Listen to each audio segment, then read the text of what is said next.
You will hear a number of different recordings, and you will have to answer questions on what you hear. There will be time for you to read the instructions and questions, and you will have a chance to check your work.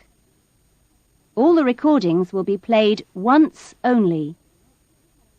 The test is in 4 sections. Write all your answers in the listening question booklet.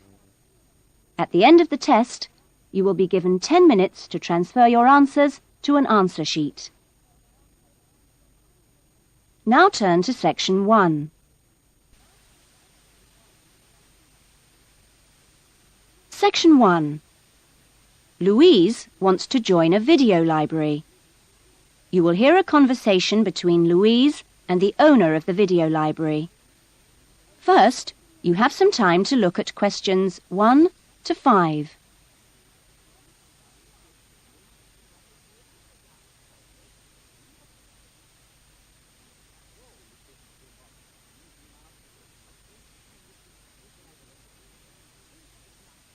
You will see that there is an example that has been done for you.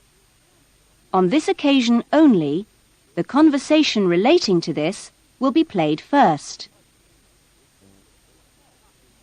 Oh, hello. I'd like to join the video library. OK, would you like to fill in the application form now? Yes, I can do it now. Hold on and I'll get a form. Now, I'll just ask you a few questions and then I'll get you to sign at the bottom. Right. What's your full name? Louise Cynthia Jones. Jones. Yes, that's right. Louise's surname is Jones, so Jones has been written on the form. Now we shall begin. You should answer the questions as you listen, because you will not hear the recording a second time. Listen carefully to the conversation and answer questions 1 to 5. Oh, hello. I'd like to join the video library. OK, would you like to fill in the application form now? Yes, I can do it now. Hold on and I'll get a form. Now, I'll just ask you a few questions and then I'll get you to sign at the bottom. Right. What's your full name? Louise Cynthia Jones. Jones. Yes, that's right. OK. And what's your address? Apartment 1, 72 Black Street, Highbridge. Black Street. That's just round the corner, isn't it? Yes. OK, so the postcode is 2085, right? Yes, 2085. And your telephone number. I need both home and work. Home is 9835-6712, and work is 9456-1309. Do you need any ID or anything like that? Yes, we need your driver's license number. That is, if you have one. Yes, I know it off by heart. It's an easy one. 2020BD. Do you need to see it? Yes, I'm afraid I do. Here. Right, thanks. And could you tell me your date of birth, please? 25 July, 1977. That's the most important part out of the way, but could I just ask you a few questions for a survey we're conducting? Okay. Before the conversation continues, you have some time to look at questions 6 to 10.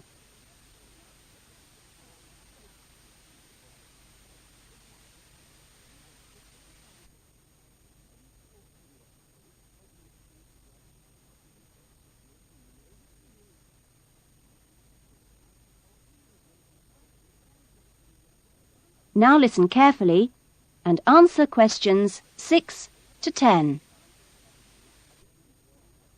What kind of videos do you prefer to watch? Have a look at this list. Well, I love anything that makes me laugh. I just love to hear jokes and funny punchlines. I'm not very keen on westerns, although my father likes them. But I'm a real softie, so anything with a bit of a love story is good for me. It doesn't matter how old. Not musicals, though. They're too much. Anything else? I'm completely taken by documentaries of the great outdoors. You know the sort. Animals, plants, and faraway places. I saw a wonderful one on dolphins last week. It was amazing. Now, I think that's all from me, except I need you to sign here on the line. Here's a pen. Oh, and I nearly forgot the membership fee. $25 refundable if you leave the library for any reason. There you are. And do I sign here? Yes, that's it.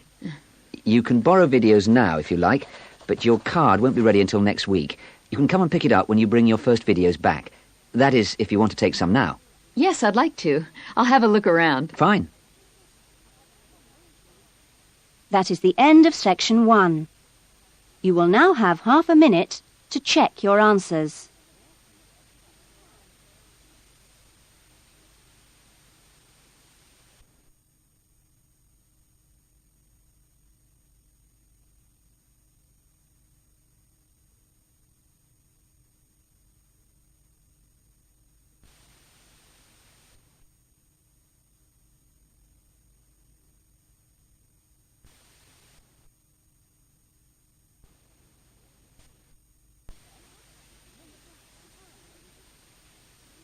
Section 2.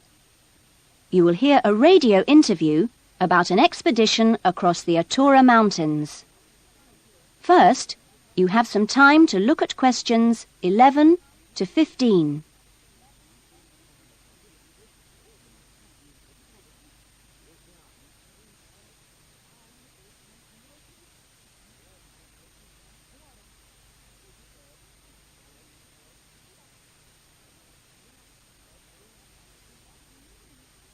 Now listen carefully to the interview and answer questions 11 to 15. A dream came true in 1995 when, over 96 days of the spring and summer, an expedition of 4 men undertook what they believed to have been the first and only complete end-to-end crossing of Morocco's Atura Mountains.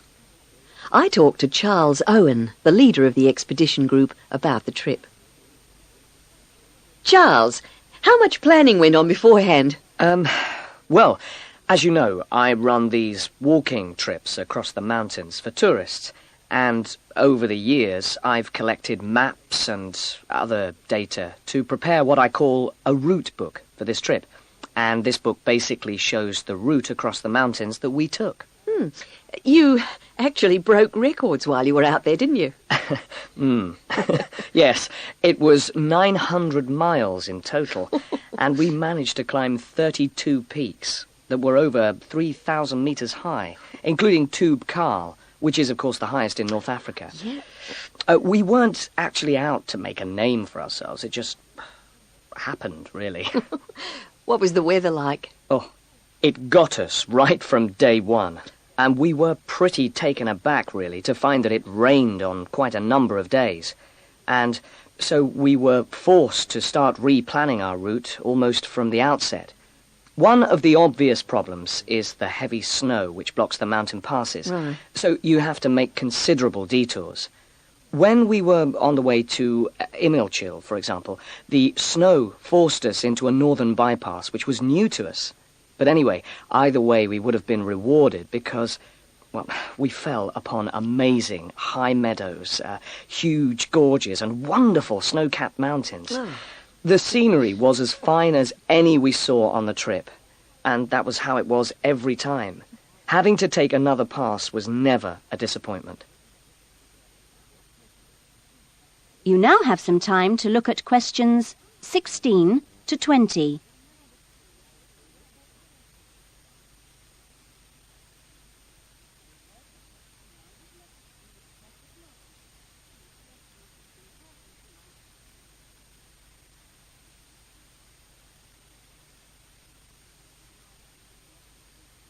Now listen to the rest of the interview and answer questions 16 to 20.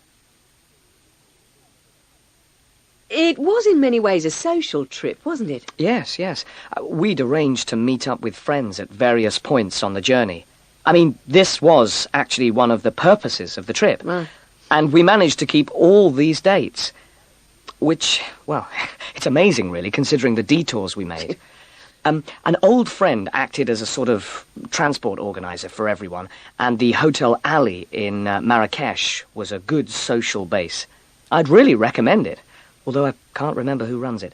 Anyway, groups of friends actually joined us for 3-week stints, and others, and some whom we hadn't met before the trip at all, tagged on for short bursts, people from the area who just came along for the ride. But outside the major visitor areas like Tubkal, we only met one other group of travellers like ourselves in the whole 96 days. Were there any bad moments? Well, we took 2, I must say, long-suffering donkeys with us to help transport water and tents and things. Yeah. I suppose if we were to do it all again, we'd probably hire donkeys along the way. Oh, right. Taza and Tamri, as we called them, after the last places in the trip, well, they made quite a unique journey between them. And, well, but it was continuously demanding for them. On both the really high summits, they took diversions that were quite out of character, and I can only assume that it must have been due to tiredness. Well, thank you. And Charles has put together a video about this journey and continues to lead groups to the Atora Mountains. So if you want further information...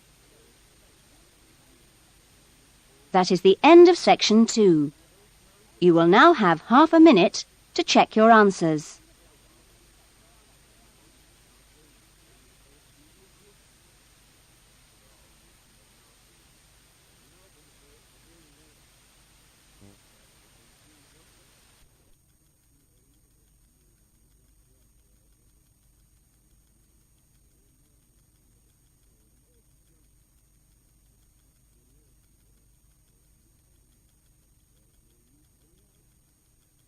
Now turn to section 3.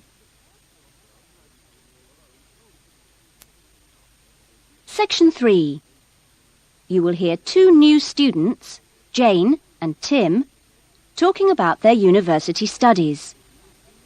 First, you have some time to look at questions 21 to 25.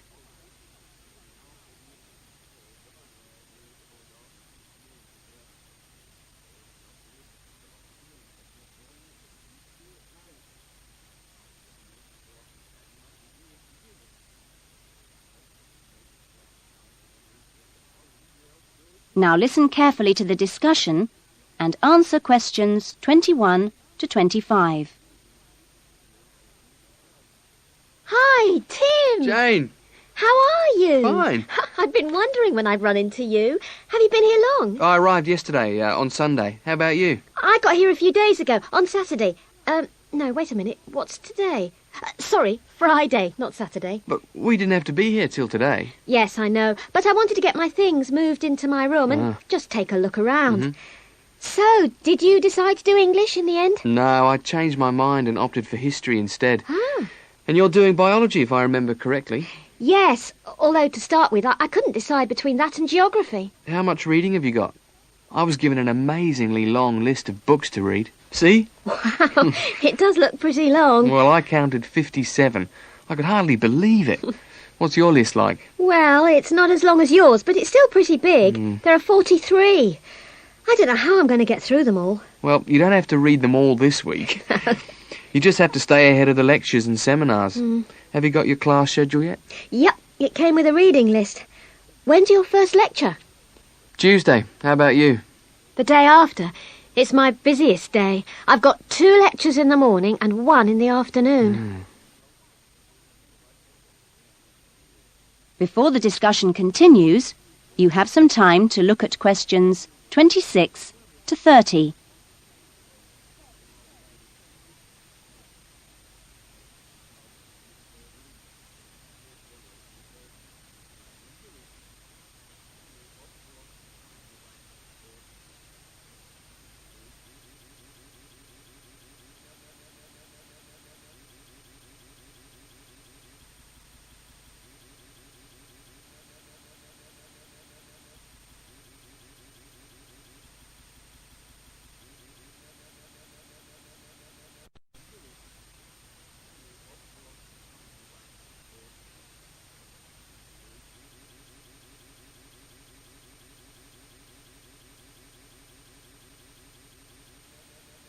I like to take notes as I'm listening.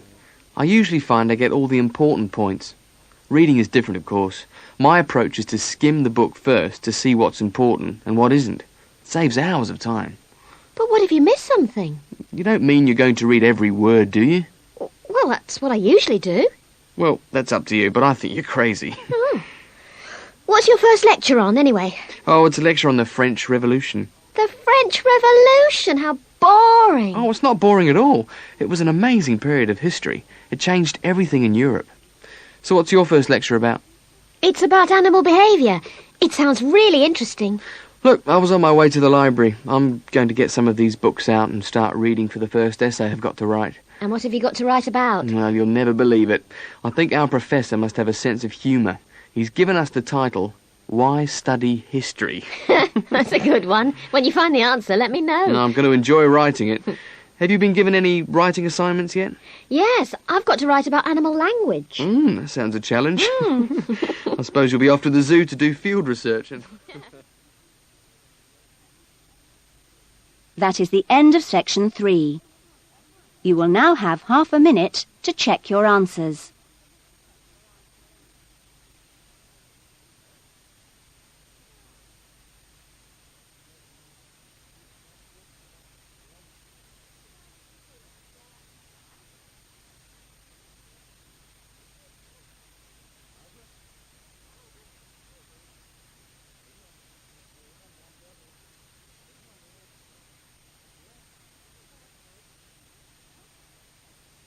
Now turn to section 4.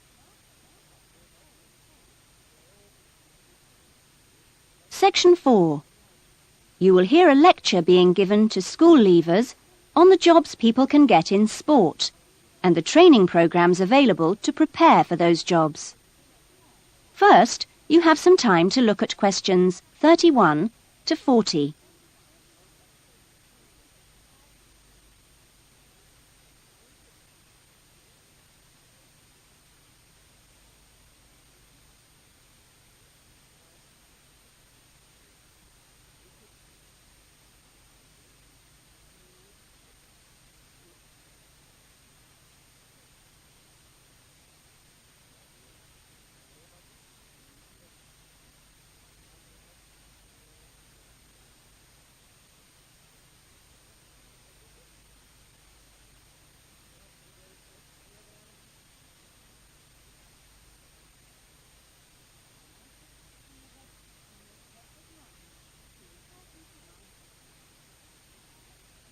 Now listen carefully to the lecture and answer questions 31 to 40.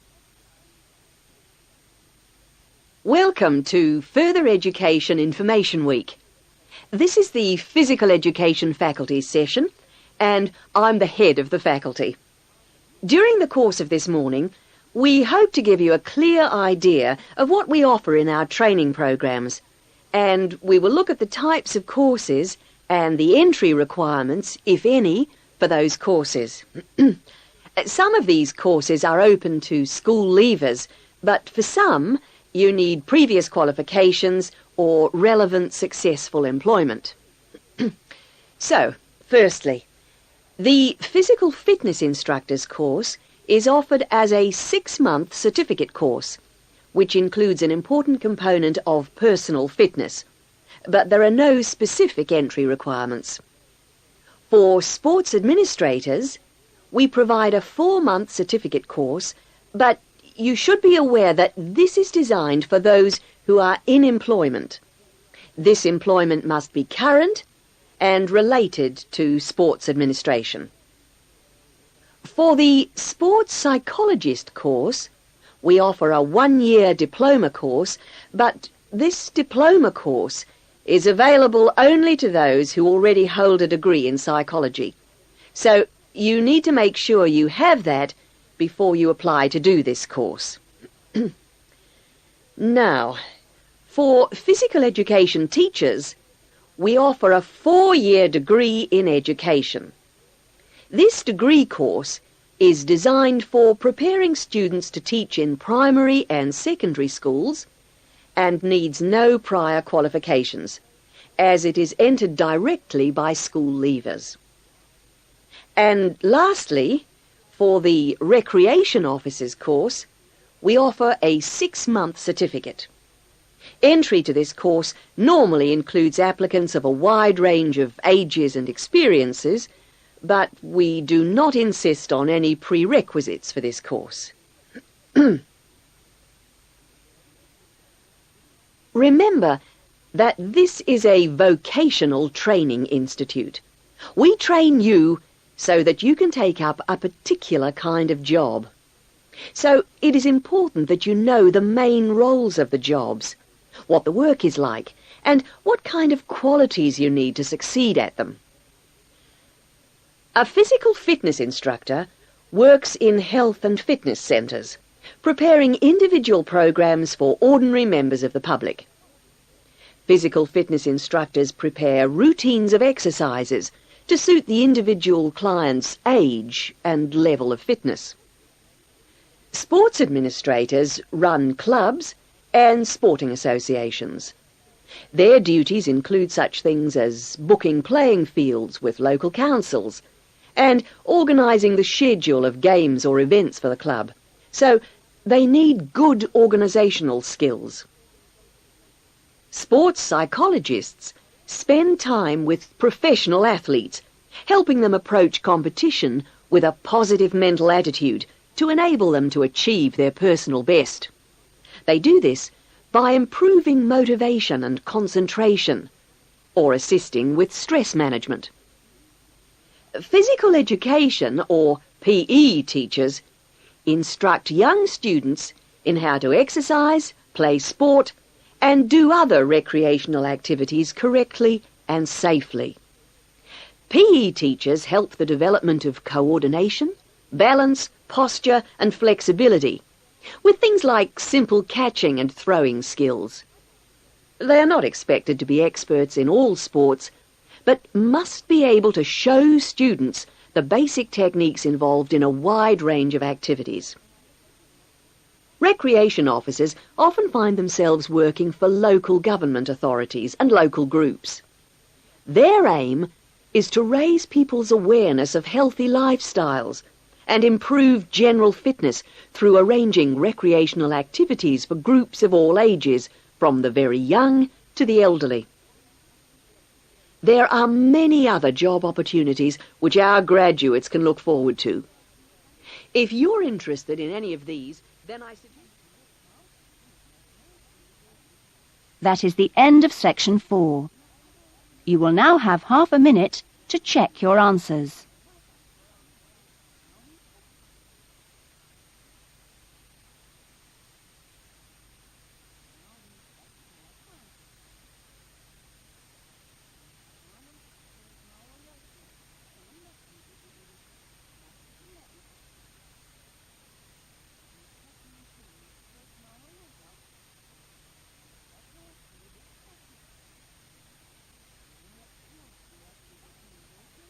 That is the end of the listening test.